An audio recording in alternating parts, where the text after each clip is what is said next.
नेहरू से शुरू होती है और यहाँ तक आ जाती है। पंडित नेहरू का देहांत 60 साल के पहले हो गया था।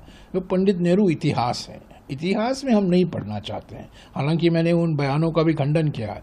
आज की स्थिति क्या है, आज के सवाल जो है, प्रधानमंत्री ने 19 जून 2020 को चीन को क्लीन चिट दिया था।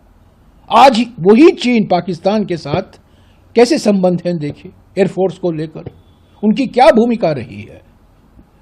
6 मई और 10 मई के बीच में जो युद्ध हुआ था, जो ऑपरेशन सिंदूर किया गया था, उसका जो मुकाबला किया गया पाकिस्तान की ओर से, उसमें चीन का क्या मुकाबला था। वही चीन जिसको प्रधानमंत्री ने, नरेंद्र मोदी जी ने क्लीन चिट दिया था 19 जून 2020 को। वही चीन जिसके साथ हमारा एक रिकॉर्ड ट्रेड डेफिसिट चल रहा है, यानी कि जो हम आयात करते हैं चीन से इतना ज्यादा है हमारे निर्यात की तुलना में, रिकॉर्ड ट्रेड डेफिसिट है, इतने ऊपर के स्थल में कभी नहीं रहा है। वही चीन, उस पर वो चुप्पी नहीं तोड़ते, राष्ट्रपति ट्रंप पर चुप्पी नहीं तोड़ते, सिर्फ ऑपरेशन सिंदूर का श्रेय ले रहे हैं, उसका राजनीतिकरण कर रहे हैं, यहाँ वहाँ रैलियाँ कर रहे हैं, फिल्मी डायलॉग दे रहे हैं, डायलॉग बाजी हो रही है। पर जो असली सवाल है, उपराष्ट्रपति ने भी सवाल उठाए हैं। उन्होंने कहा है विकसित भारत की क्या परिभाषा है, उपराष्ट्रपति ने पूछा है। किसान के मुद्दे को लेकर उपराष्ट्रपति ने अपनी दुख और दर्द, पीड़ा जताई, सवाल उठाए हैं, उस पर भी चुप हैं। ठीक है, कांग्रेस पार्टी के सवाल का नजरअंदाज कीजिए, पर अपने ही उपराष्ट्रपति के सवाल का नजरअंदाज क्यों कर रहे हैं?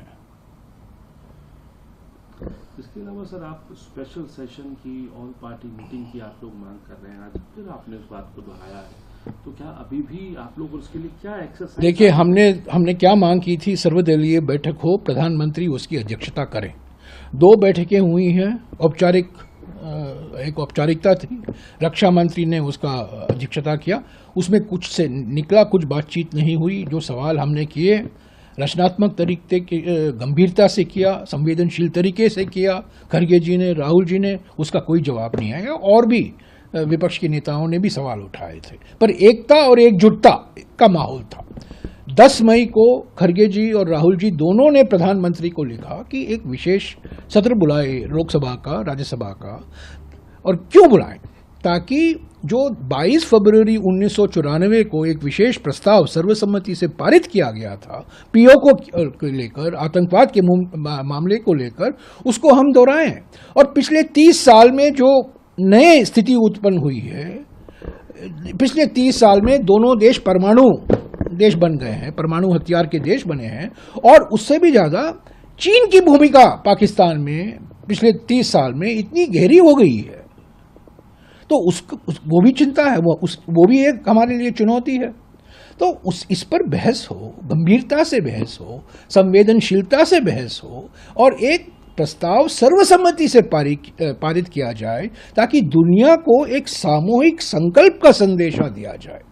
इस पर भी वो चुप हैं, उन्होंने माना नहीं, नज़रअंदाज भी सुनने को आ रहा है कि 25 और 26 जून को, क्योंकि वहाँ इमरजेंसी की 50वीं वर्षगांठ है, उसके लिए एक विशेष सत्र बुलाया जा सकता है। एक व्यक्ति जो 11 साल से अघोषित इमरजेंसी चला रहे हैं, अनडिक्लेयर्ड इमरजेंसी हमारे देश में 26 मई 2014 से लागू है, वो एक विशेष सत्र बुलाना चाहते हैं। 50 साल पहले क्या हुआ, 50 साल पहले क्या हुआ? तो आज के मुद्दे हैं, आज के मुद्दे, आज के सवाल से ध्यान हटाने के लिए 50वीं वर्षगांठ की बात कर रहे हैं। ठीक है, अगर करना कीजिए। आरएसएस की क्या भूमिका थी, हम उसका पूरा पर्दाफाश लाएंगे, हकीकत जो है पूरा देश के सामने रखेंगे कि इन्होंने क्या क्या कहा था। पर आज हमारी मांग है विशेष सत्र बुलाया जाए, 22 फरवरी 1994 का प्रस्ताव को दोहराया जाए, उसको अपडेट किया जाए। जो नई चुनौतियां आई हैं, खास तौर से चीन और पाकिस्तान के बीच में जो जुगलबंदी है, वही चीन जिसको प्रधानमंत्री ने क्लीन चिट दिया था, ये सब हमारी सामने चुनौतियां हैं।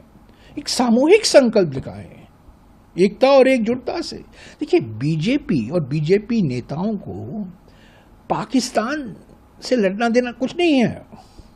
आतंकवादियों से वो क्या कर रहे हैं, 1 महीना हो गया, 22 अप्रैल को पहलगाम की क्रूर आतंकवाद हमला हुआ था।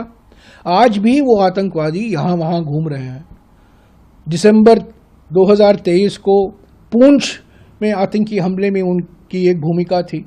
अक्टूबर 2024 में गांदरबल में आतंकवादी हमला हुआ, उसमें उनकी भूमिका थी। उसी महीने अक्टूबर 2024 को गुलमर्ग में एक आतंकवादी हमला हुआ था, उसमें उनकी भूमिका थी। यानी कि ये जो पहलगाम के आतंकवादी हैं, उन्होंने 4 आतंकी हमले कराए हैं 18 महीने में। आज वहाँ यहाँ वहाँ घूम रहे हैं। हमारे सांसद भी यहाँ वहाँ घूम रहे हैं और आतंकवादी भी यहाँ वहाँ घूम रहे हैं। तो यही तो गंभीरता से हम ये सवाल पूछ रहे हैं, इन सवालों का जवाब नहीं देते हैं। बीजेपी सिर्फ कांग्रेस पार्टी को निशाना बनाती है। इनका हमला जो है कांग्रेस पार्टी पर है। आतंकवादियों के ऊपर होना चाहिए, पाकिस्तान पर कार्रवाई होनी चाहिए, आतंकवादियों को गिरफ्तार करना चाहिए। कांग्रेस पार्टी के साथ आपका राजनीतिक मतभेद है, पार्लियामेंट में बहस हो, चुनाव में बहस हो, पर रोज मिसाइल जो छोड़े जा रहे हैं प्रक्षेपास्त्र, वो कांग्रेस पार्टी के खिलाफ छोड़े जा रहे हैं। कौन सी मिसाइल? नहीं, एक मिसाइल का नाम है निशिकांत दुबे, दूसरा कई मिसाइल है उनके यहाँ। मिसाइल की बात कर रहा हूँ। देखिए, ये सब ध्यान भटकाने के लिए है। जो असली सवाल है, राष्ट्रपति ट्रंप क्या कह रहे हैं, आप चुप हैं। चीन को आपने क्लीन चिट दिया, आप चुप हैं। युद्ध विराम क्यों हुआ, आप चुप हैं। ऑपरेशन सिंदूर का राजनीतिकरण क्यों कर रहे हैं, जब विपक्ष एकता और एकजुटता की बात कर रही है, आप चुप हैं। हम विशेष सत्र की मांग कर रहे हैं, इस गंभीर चुनौतियों का कैसे हम सामना करें एक सामूहिक तरीके से, आप चुप हैं। पर 50वीं वर्षगांठ की इमरजेंसी के लिए आप विशेष सत्र बुलाना चाहते हैं।